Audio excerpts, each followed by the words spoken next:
รายการข่าวนครหลวงเวียงจันทน์รายการข่าวนครหลวงเวียงจันทน์สบายดีท่านผู้ฟังที่เคารพที่นี่สถานีวิทยุกระจายเสียงนครหลวงเวียงจันทน์รายการข่าวนครหลวงเวียงจันทน์ประจำวันศุกร์วันที่3กรกฎาคมปี2026ซึ่งมีข่าวที่สำคัญมานำเสนอต่อไปเชิญทานติดตามรับฟังรายละเอียดสหายเลขาธิการใหญ่ซีนำให้คะแนนกวดกาต้องปรับปรุงเนื้อในหูการและวิธีการกวดกา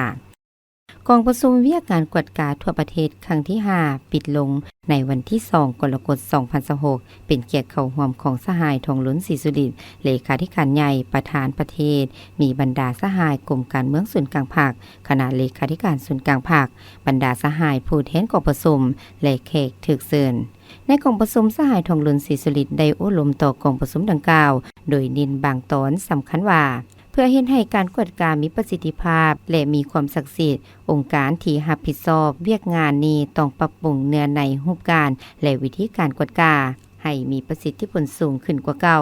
สืบต่อกวดกาบรรดาเป้าหมายที่ปฏิบัติยังบ่ทันสำเร็จให้สำเร็จกวนเห็นสรุปรายงานและเสนอทิศทางแก้ไขไปพร้อมกรณีใดต้องลงวินัยกรณีใดต้องเสนอให้อัยการประชาชนสั่งฟ้องศาลเมื่อสั่งฟ้องแล้วต้องติดตามการดำเนินคดีให้ถูกกกถูกหากควรแก้ไขปัญหาที่ข้างคาที่เคยปฏิบัติมาสิ้นคดีกองอยู่อัยการก็ซาแล้วแต่เมื่อคดีไปถึงศาลก็ไปกองอยู่กับศาลบ่ตัดสินจักเทื่อในกรณีศาลตัดสินแล้วการปฏิบัติคำตัดสินของศาลก็บ่ไปบ่มาเกยาวดังนั้นบ่สามารถปล่อยให้สภาพแนวนี้ดำเนินต่อไปได้อีกในต่อหน้าต้องลบล้างปัญหาดังกล่าวให้ขาดตัวพร้อมกันนั้นก็ต้องเอาใจใส่สร้างและปรับปรุงบรรดานิติกรรมที่จำเป็นเกี่ยวกับเวียกงานกวดกาด้านการซ่อนและบังลวงและสิ่งเหย่อท่อต่างๆอยากทำลายมารเล็กไปสู่การบุกทะลุให้แก่การกวดกาที่สะดวกหับประกัน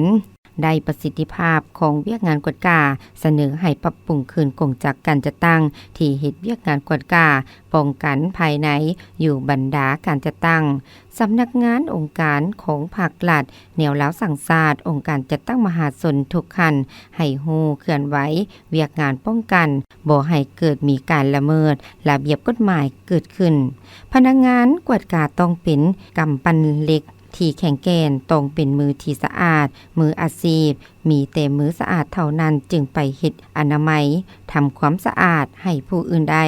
ภายหลังกองประชุมครั้งนี้สำเร็จลงแล้วจงพร้อมกันเสริมขยายมวลเสื้ออันดีงามยึดมั่นจิตใจเอกราชเป็นเจ้าตนเองกาหารประดิษฐ์สร้างกาเหตุการรับผิดชอบในทางที่ถูกต้องสมใส่จัดตั้งพันขยายทุกปัญหาที่ได้เป็นเอกภาพกันในกองประชุมครั้งนี้ให้เกิดผลเป็นจริงโดยบาดกาวบุกทะลุสามารถผ่านพาสิ่งท้าทายทดสอบและอุปสรรคความยุ่งยากต่างๆบ่หวั่นไหวขอนแค้นเห็นให้เวียกงานกวดกาเป็นเวียกงานหนึ่งที่สำคัญในการนำพาของภาคได้รับการปฏิบัติอยู่ทุกคงเขตเวียกงานอย่างเป็นปกติและมีบาดก้าวใหม่ที่แข็งแรงกว่าเก่าสืบต่อสร้างภาคเฮาให้ปลอดใสเข้มแข็งนักแน่นร่วมแห่งร่วมใจการปฏิบัติมติของกองประชุมใหญ่ครั้งที่12ของภาคนำเอาประเทศชาติของพวกเฮาสืบต่อก้าวขึ้นอย่างนักแน่นตามจุดหมายที่วางไว้รัฐบาลและสภาแห่งชาติหารือในการคุ้มครองรัฐคุ้มครองเศรษฐกิจสังคมโดยปฏิบัติตามแผนดำเนินงานร่วมก็คือปฏิบัติกลไกการประสานงานและการปรึกษาหารือร่วมระหว่างรัฐบาลและสภาแห่งชาติในวันที่2กรกฎาคม2026ที่สำนักงานนายกรัฐมนตรีได้ดำเนินกองประชุมร่วมระหว่างรัฐบาลและคณะประจำสภาแห่งชาติครั้งที่1ประจำปี2026ซึ่งเป็นประธานร่วมของท่านสอนไซสิพันดรนายกรัฐมนตรีและท่านปริญญาเอกไสสมพรพรหมวิหารประธานคณะประจำสภาแห่งชาติมีบรรดาท่านรองนายกรัฐมนตรีรองประธานคณะประจำสภาแห่งชาติสมาชิกรัฐบาลกรรมการคณะประจำสภาแห่งชาติประธานรองประธานกรรมาธิการสภาแห่งชาติและผู้ต่างหน้าภ ภาคส่วนที่เกี่ยวข้องเข้าร่วมกองประชุมครั้งนี้เป็นกองประชุมครั้งทำอิฐระหว่างคณะรัฐบาลสุดที่10และคณะประจำสภาแห่งชาติสุดที่10โดยมีจุดประสงค์เพื่อพร้อมกันปรึกษาแลกเปลี่ยนความเห็นและสร้างความเอกภาพต่อบรรดาปัญหาสำคัญที่จะนำเข้าพิจารณาและรับรองในกองประชุมสมัยวีสามัญเทื่อที่1ของสภาแห่งชาติสุดที่10ที่จะจัดขึ้นในใกล้ๆนี้ก็คือวิธีการบรรดามาตรการแก้ไขปัญหาความยุ่งยากต่างๆที่เกิดขึ้นในการคุ้มครองรัฐคุ้มครองเศรษฐกิจสังคมโดยระเบียบกฎหมายให้มีประสิทธิภาพและประสิทธิผลสูงขึ้นเน้นใส่เฮ็ดให้ประเทศชาติมีเสถียรภาพทางด้านการเมืองที่นักแน่นสังคมมีความสงบโดยพื้นฐานเศรษฐกิจมีการขยายตัวอย่างต่อเนื่องชีวิตการเป็นอยู่ของประชาชนบรรดาเผ่าได้รับการพัฒนาและปรับปรุงนับมือดีขึ้นซึ่งเป็นการยั่งยืนถึงความรับผิดชอบสูงของรัฐบาลและสภาแห่งชาติต่อส่วนกลางภาคเฮ็ดให้การตัดสินใจระดับชาติเกิดผลประโยชน์สูงสุดต่อประเทศชาติและประชาชนลาวบรรดาเผ่าอย่างแท้จริงสำหรับเนื้อในที่นำมาปรึกษาหารือในกองประชุมครั้งนี้สุมใส่ปรึกษาหารือคนครัวและเป็นเอกภาพต่อปัญหาที่สำคัญคือตีราคาการจัดตั้งปฏิบัติแผนพัฒนาเศรษฐกิจสังคมแห่งชาติแผนงบประมาณแห่งรัฐและแผนเงินตราระยะ6เดือนต้นปีและแผนจุดสุมระยะ6เดือนท้ายปี2026ห่างวาระแห่งชาติว่าด้วยเวียกงานพัฒนาชนบทและแก้ไขความทุกข์ยากของประชาชนมาตรการส่งเสริมการสมใส่รถไฟฟ้าและพลังงานทดแทนทิศทางการพัฒนาเหตุธาตุในระยะใหม่ภายใต้เงื่อนไขใหม่ในโอกาสนี้ประธานกองประชุมได้เรียกร้องมายังบรรดารัฐมนตรีผู้ต่างหน้าจากกระทรวงที่รับผิดชอบแต่ละหัวข้อนั้นรายงานอย่างกระทัดรัดสอดคล้องกับความเป็นจริงยกให้เห็นปัญหาที่เกิดขึ้นอย่างครบถ้วนและสมใส่เสนอปัญหาที่ข้อทิศสีน้ำหรือความเป็นเอกภาพในการจะตั้งปฏิบัติแทพร้อมกันนั้นการประกอบคำเห็นของผู้เข้าร่วมกองประชุมให้ลงลึกปัญหาที่ยกขึ้นอย่างกงไปกงมามีจุดสุมสอกให้เห็นสาเหตุที่เกิดขึ้นและเสนอทิศทางแก้ไขที่ชัดเจนเพื่อให้บรรดากระทรวงเกี่ยวข้องก็คือรัฐบาลได้นำไปค้นคว้าปรับปรุงบทรายงานต่างๆให้มีเนื้อในครบถ้วนสมบูรณ์และหัดกลุ่มยิ่งขึ้นทั้งมีความเป็นเอกภาพเหตุให้ผลของกองประชุมเถื่อนี้เป็นบนอิงในการจะตั้งปฏิบัติเวียกงานตัวจริงเพื่อแก้ไขปัญหาต่างๆได้อย่างมีประสิทธิผลและเป็นรูปธรรมหลายขึ้นทูตมาเลเซียเข้าเยี่ยมอำลาการนำนครหลวงในวันที่2กรกฎาคม2026ที่ห้องว่าการนครหลวงเวียงจันทน์ฐานปริญญาเอกอาจสะพังทองศรีพันดอนประธานสภาประชาชนนครหลวงเวียงจันทน์ได้ต้อนรับการเข้าเยี่ยมอำลาคำนับอำลาของทานเอดีเอียวันบินมามุสเอกอัครราชทูตแห่งมาเลเซียประจำสาธารณรัฐประชาธิปไตยประชาชนลาวเนื่องในโอกาสที่ทานสำเร็จในการปฏิบัติหน้าที่การทูตอยู่สาธารณรัฐประชาธิปไตยประชาชนลาว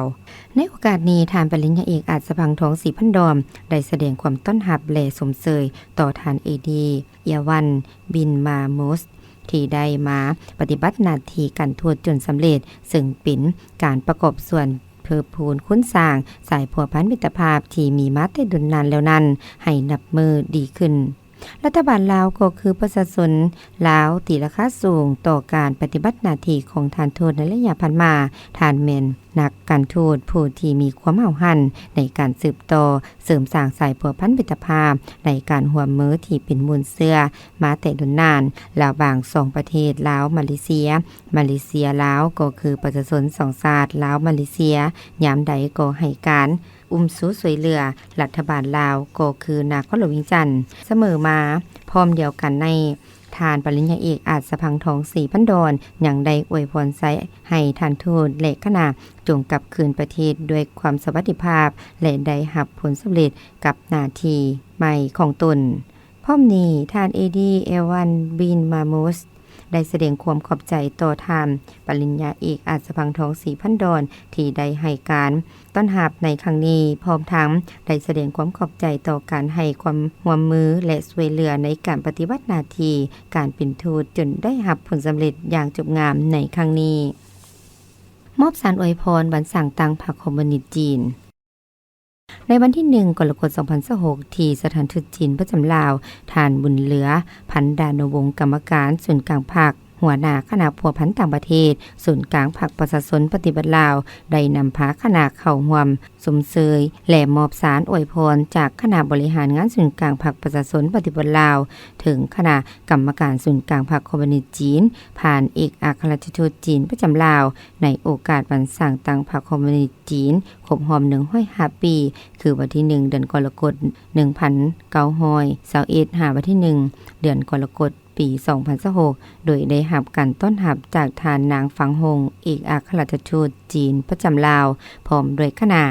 ท่านบุญเหลือพันดานุวงศ์ได้แสดงความสมเสยอย่างสุดใจ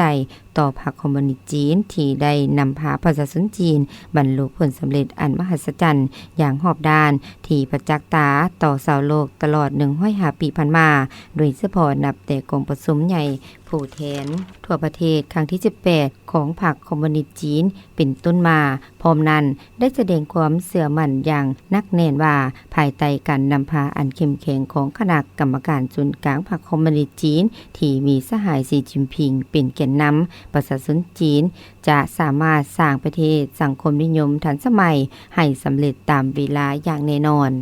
และบรรลุเป้าหมายสู่ส่วน100 ปีเหตุการณ์ที่2อย่างสำเร็จผล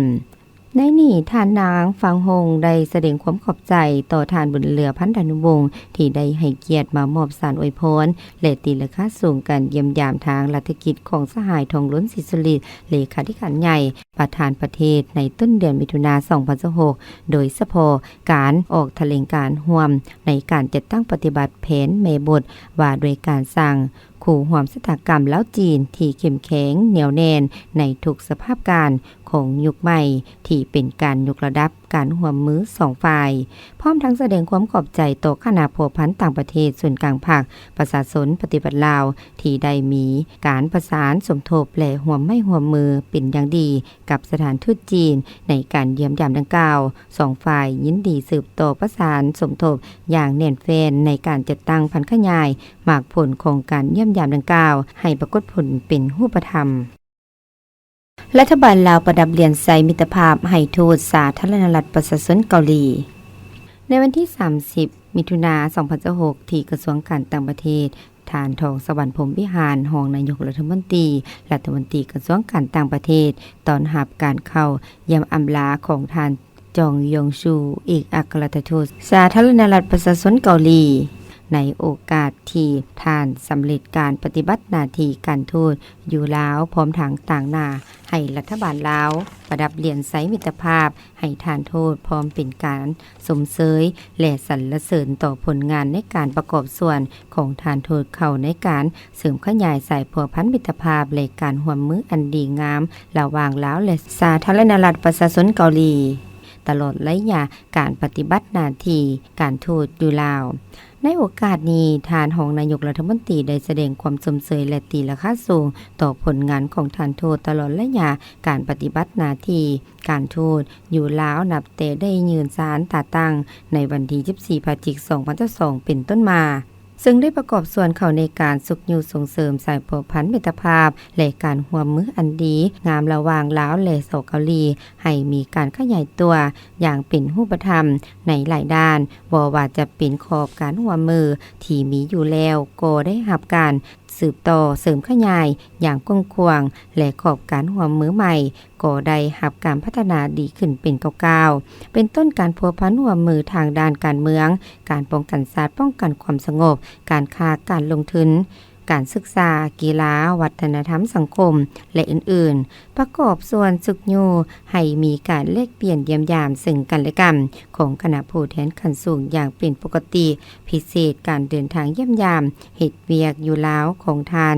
ยุนซอกยอนประธานนาธิบดีสาธารณรัฐประชาชนเกาหลีในวันที่9วันที่11 พฤศจิกายน 2024และเข้าร่วมกองประชุมสุดยอดอาเซียนครั้งที่44และ45และกองประชุมสุดยอดปิ่นอ้อมอื่นๆการเดินทางเยี่ยมยามสาธารณรัฐประชาชนเกาหลีในเดือนพฤศจิกายน 2025ของท่านเฉลิมไซกรมสิทธิ์รองนายกรัฐมนตรี เพื่อกะเกียมให้เกการเยี่ยมยามสเกาหลีของประธานประเทศลาวในเดือนธันวาคม2025และการเดินทางเยี่ยมยามสเกาหลีอย่างเป็นทางการของทานทองล้นสิทธิสุริตประธานประเทศในวันที่14-15 เดือนธันวาคม2025ซึ่งได้มีการยกระดับการพัวพันร่วมมือระหว่างลาวและสเกาหลีขึ้นเป็นกลุ่มร่วมรอบด้านพร้อมนี้ทานรองนายกรัฐมนตรีได้แสดงความขอบใจผ่านการทูตไปยังรัฐบาลและประชาชนสเกาหลีที่ได้ให้การช่วยเหลือและการสนับสนุนลาวในด้านต่างๆตลอดผ่านมาพิเศษได้ให้การสนับสนุนลาวในการเป็นประธานอาเซียนปี 2024 ตอนท้ายทานทูตได้แสดงความขอบใจเป็นอย่างสูงต่อรัฐบาลและประชาชนลาวก็คือกระทรวงการต่างประเทศลาวที่ได้ให้การร่วมมือสนับสนุนช่วยเหลือและอำนวยความสะดวกเป็นอย่างดีตลอดระยะการปฏิบัติหน้าที่การทูตอยู่ลาวจนได้รับผลสำเร็จอันจบงามพร้อมทางได้แสดงความปิติยินดีและขอบใจต่อรัฐบาลลาวเป็นอย่างยิ่งที่เห็นได้ถึงผลงานยองยอสมเสยและประดับเรียนใส่มิตรภาพอันมีคุณค่าและสูงส่งให้แก่ตนเองซึ่งจะกลายเป็นสัญลักษณ์อันมีความหมายความสำคัญในการสุขอยู่ส่งเสริมการพัวพันมิตรภาพและการร่วมมืออันดีงามระหว่างสาธารณรัฐประชาชนเกาหลีลาวให้ได้รับการพัฒนายิ่งขึ้นในต่อหน้าวางแสดงศิลปะรูปแต้มและแลกเปลี่ยนวัฒนธรรมลาวจีนงานวางแสดงศิลปะรูปแต้มและการแลกเปลี่ยนวัฒนธรรมลาวจีนได้จัดขึ้นในวันที่1กรกฎาคมนี้ที่สถาบันคงจื้อมหาวิทยาลัยแห่งชาติโดยเป็นเกียรติเข้าร่วมของทานเดชานุราชเซนดวงดีผู้อำนวยการใหญ่มหาวิทยาลัยแห่งชาติมีทานกิ่งไสจุลมนตรีหงหัวหน้ากระทรวงหัวหน้าของการกระทรวงวัฒนธรรมและการท่องเที่ยวมีทานหลิวซันอีจิตรกรผู้อำนวยการฝ่ายศิลปะสมาคมส่งเสริมการค้าวัฒนธรรมสากลปักกิ่งสาธารณรัฐประชาชนจีนมีฐานทรงซุนเฟิงประธานบริหารเลขาธิการใหญ่สมาคมส่งเสริมการค้าวัฒนธรรมสากลปักกิ่งมีหัวหน้าฝ่ายลาวและฝ่ายจีนคณะจิตรกรศิลปินนักวิชาการพนักงานครูอาจารย์ฝ่ายลาวจีนแขกถึกเชิญเข้าร่วมในพิธีทานเดชานุราชแสนดวงเดชกล่าวว่าปี2016เป็นปีประวัติศาสตร์ที่มีความหมายอย่างยิ่งเนื่องจากเป็นการเฉลิมฉลอง65ปีแห่งการสร้างตั้งสายพัวพันการทูตลาวจีนและถือกำหนดเป็นปีมิตรภาพลาวจีนตลอดระยะ65ปีผ่านมา2ประเทศของพวกเราได้ร่วมมือกันอย่างใกล้ชิดบนพื้นฐานของการเคารพไว้วางใจและการช่วยเหลือซึ่งกันและกันจนเฮ็ดให้ความสัมพันธ์ลาวจีนพัฒนาเป็นความร่วมมือแบบรอบด้านและลึกซึ้งยิ่งขึ้นพร้อมนี้ปีนี้ยังเป็นปีแห่งการเฉลิมฉลอง30ปีแห่งการสร้างตั้งมหาวิทยาลัยแห่งชาติพวกเราถือว่าวัฒนธรรมและศิลปะเป็นขวาต่ออันสำคัญที่เชื่อมต่อหัวใจของประชาชนทั้ง2ประเทศศิลปะภาพวาดบ่เพียงแต่สะท้อนความงามของธรรมชาติและวัฒนธรรมเท่านั้นแต่ยังสะท้อนถึงปัญญาจิตวิญญาณคุณค่าและเอกลักษณ์ของแต่ละศาสตร์ดังนั้น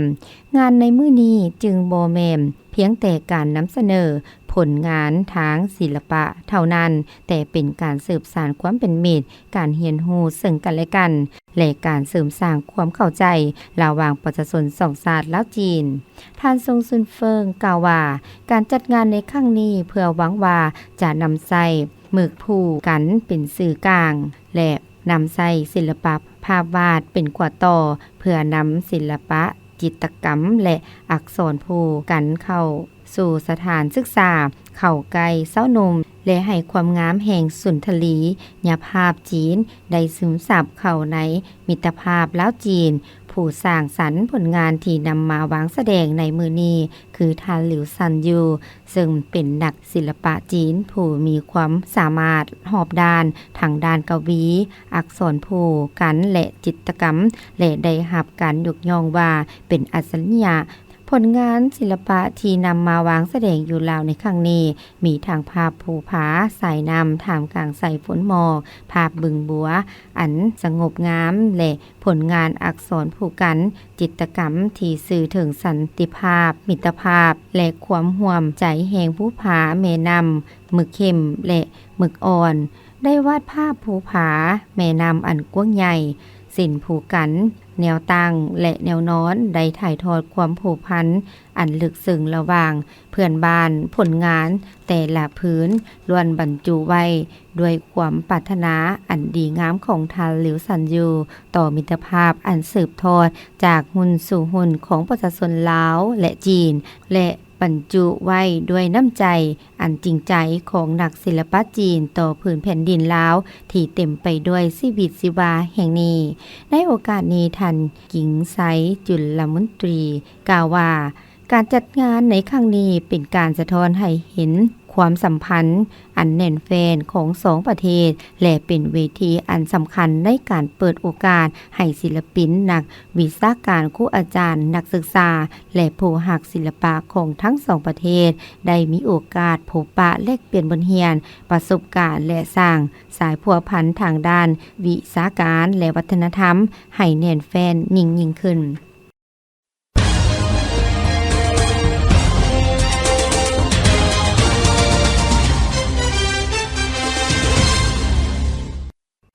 ต่อไปเชิญทานรับฟังข่าวต่างประเทศ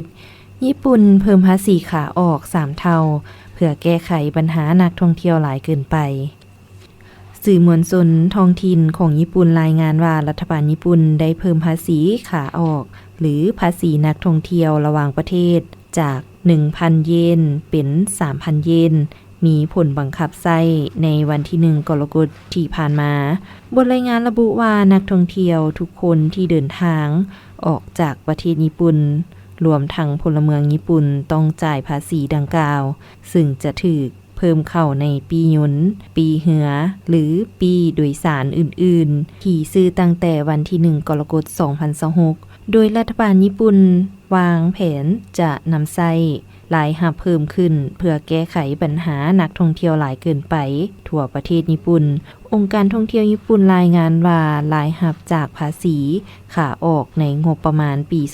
2024ซึ่งสิ้นสุดลงในเดือนมีนาคม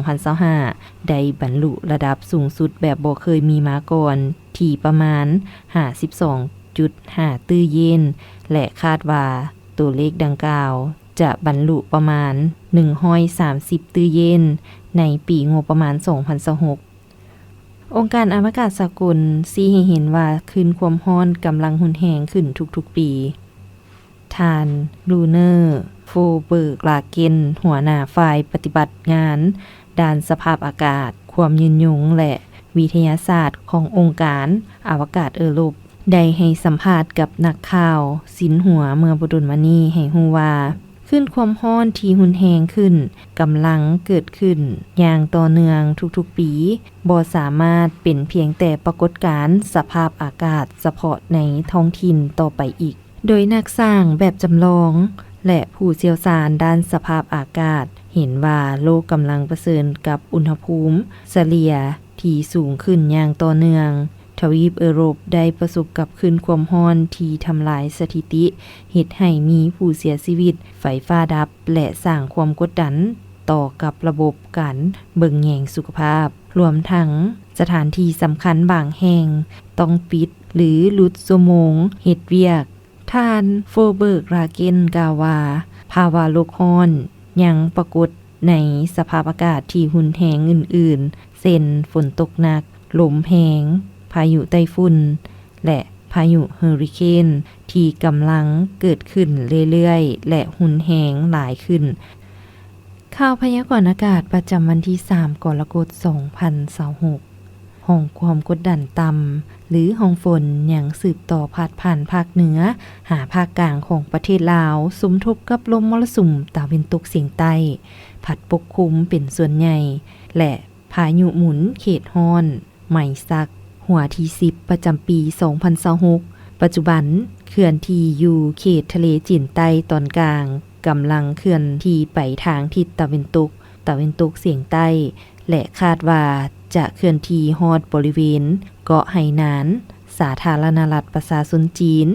ในวันที่4กรกฎาคม2026ซึ่งจะเฮ็ดให้มีฝนตกฟ้าห้องฟ้าเหลื่อมในระดับคอยหาปานกลางเป็นบริเวณกว้างและจะตกหนักพอมีลมพัดแรงอยู่บางท้องถิ่นในแต่ละภาคดังนั้นจึงขอแจ้งเตือนถึงประชาชนบรรดาเผ่าองค์การปกครองท้องถิ่นองค์การจัดตั้งทุกภาคส่วนในแต่ละภาครวมทั้งนครหลวงเวียงจันทน์จงมีสติระมัดระวังและเกี่ยมความพร้อมรับมือต่อกับสภาพฝนตกปานกลางหาตกหนักติดต่อกันหลายวันที่จะเฮ็ดให้น้ำท่วมสุดินเจือนน้ำอังขังในตัวเมืองขอให้ติดตามข่าวพยากรณ์อากาศจากกรมอุตุนิยมและอุทกศาสตร์อย่างต่อเนื่องสภาพอากาศภาคเหนือด้านตะวันออกมีฝนตกในระดับคอยเนื้อที่ปกคลุมของฝนกว่าเอา50ส่วนห้อยอุณหภูมิเฉลี่ยระหว่าง18 26 องศาแขวงหัวพันมีฝนตกเป็นบางบอนเนื้อที่ปกคลุมของฝนกว่าเอา50ส่วนห้อยอุณหภูมิเฉลี่ยระหว่าง22 28 องศาแขวงเสียงขวางมีฝนตกเป็นบริเวณกว้างเนื้อที่ปกคลุมของฝนกว่าเอา50ส่วนห้อยอุณหภูมิเฉลี่ยระหว่าง21 25 องศาแขวงอุดมไซมีฝนตกในระดับคอยเนื้อที่ปกคลุมของฝนกว่าเอา50ส่วนห้อยอุณหภูมิเฉลี่ยระหว่าง23 28 องศาแขวงบ่อแก้วมีฝนตกในระดับคอยเนื้อที่ปกคลุมของฝนกว่าเอา50ส่วนห้อยอุณหภูมิเฉลี่ยระหว่าง24 30 องศาแขวงหลวงน้ำทามีฝนตกในระดับคอยเนื้อที่ปกคลุมของฝนกว่าเอา50ส่วนห้อยอุณหภูมิเฉลี่ยระหว่าง22 30 องศาแขวงหลวงพระบางมีฝนตกเป็นบางบอนเนื้อที่ปกคลุมของฝนกว่าเอา50ส่วนห้อยอุณหภูมิเฉลี่ยระหว่าง25 32 องศาแขวงไชยบุรีมีฝนตกเป็นบางบอนเนื้อที่ปกคลุมของฝนกว่าเอา50ส่วนห้อยอุณหภูมิเฉลี่ยระหว่าง25 33 องศาสำหรับนครหลวงเวียงจันทน์มีฝนตกเป็นบริเวณกว้างเนื้อที่ปกคลุมของฝนกว่าเอา50ส่วนห้อยอุณหภูมิเฉลี่ยระหว่าง23 30 องศาภาคกลางแขวงไชยสมบูรณ์มีฝนตกเป็นบริเวณกว้างเนื้อที่ปกคลุมของฝนกว่าเอา60ส่วนห้อยอุณหภูมิเฉลี่ยระหว่าง20-28 องศาแขวงเวียงจันทน์มีฝนตกเป็นบริเวณกว้างเนื้อที่ปกคลุมของฝนกว่าเอา60ส่วนห้อยอุณหภูมิเฉลี่ยระหว่าง24-30 องศาแขวงบริคำไซมีฝนตกในระดับคอยเนื้อที่ปกคลุมของฝนกว่าเอา50ส่วนห้อยอุณหภูมิเฉลี่ยระหว่าง23-32 องศาแขวงคำมวนมีฝนตกในระดับคอยเนื้อที่ปกคลุมของฝนกว่าเอา50ส่วนห้อยอุณหภูมิเฉลี่ยระหว่าง22-32 องศาแขวงสวรรณเขตมีฝนตกในระดับคอยเนื้อที่ปกคลุมของฝนกว่าเอา50ส่วนห้อยอุณหภูมิเฉลี่ยระหว่าง25-31 องศาภาคใต้แขวงจำปาสักมีฝนตกเป็นบริเวณกว้างเนื้อที่ปกคลุมของฝนกว่าเอา60ส่วนห้อยอุณหภูมิเฉลี่ยระหว่าง17-31 องศาแขวงสารวันมีฝนตกในระดับคอยเนื้อที่ปกคลุมของฝนกว่าเอา50ส่วนห้อยอุณหภูมิเฉลี่ยระหว่าง24-30 องศาแขวงเจกองมีฝนตกเป็นบริเวณกว้างเนื้อที่ปกคลุมของฝนกว่าเอา50ส่วนห้อยอุณหภูมิเฉลี่ยระหว่าง20-31 องศาแขวงอัตตปือมีฝนตกในระดับคอยเนื้อที่ปกคลุมของฝนกว่าเอา50ส่วนห้อยอุณหภูมิเฉลี่ยระหว่าง25-30 องศาที่ท่านฟังผ่านไปนั้นก็เป็นข่าวนครหลวงเวียงจันทน์ทางผู้ฟังที่เคารพรายการข่าวภาคนี้ได้เสียงสุดลงเพียงเท่านี้ลีโลเพชรสมภูพร้อมด้วยอุไรวันแสงพัดจันทร์อ่านสบายดีนางเอ้ยนางมาเบิ่งนี่ดูลูกในไหน้ำนี่คือยังมีนอนน้ำอยู่ลูกบ่ได้ล้างไหน้ำหวะลูกก็ล้างทุกๆอาทิตย์อยู่ได้แม่ล้างทุกๆอาทิตย์มันคือยังมีนอนน้ำอยู่ซันเมนลูกล้างจังไดกะสิล้างจังไดกระทอกน้ำเก่าทิ่มแล้วเปิดน้ำใหม่ใส่รถแหละแล้วก็ปิดฝาไว้กะเท่าหั่นล่ะเนาะบ่ได้แนวนั้นน่ะการเปลี่ยนน้ำแต่ละครั้งลูกต้องล้างพัดถูทางในพร้อม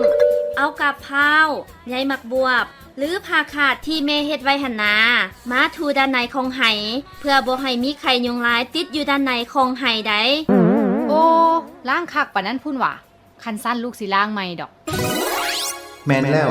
การพัดถูด้านในของภาชนะเก็บน้ำก็เพื่อรับประกันบ่ให้มีไข่ยุงลายหลงเหลืออยู่เพราะถ้ายังมีไข่ข้างอยู่เวลาไข่ถึกน้ำมันก็จะกลายเป็นหนอนน้ำและกลายเป็นยุงลายบ่มีหนอนน้ำบ่มียุงลายบ่มีไข่ยุงลายด้วยความห่วงใยจากศูนย์ข่าวสารการแพทย์สุขศึกษากระทรวงสาธารณสุข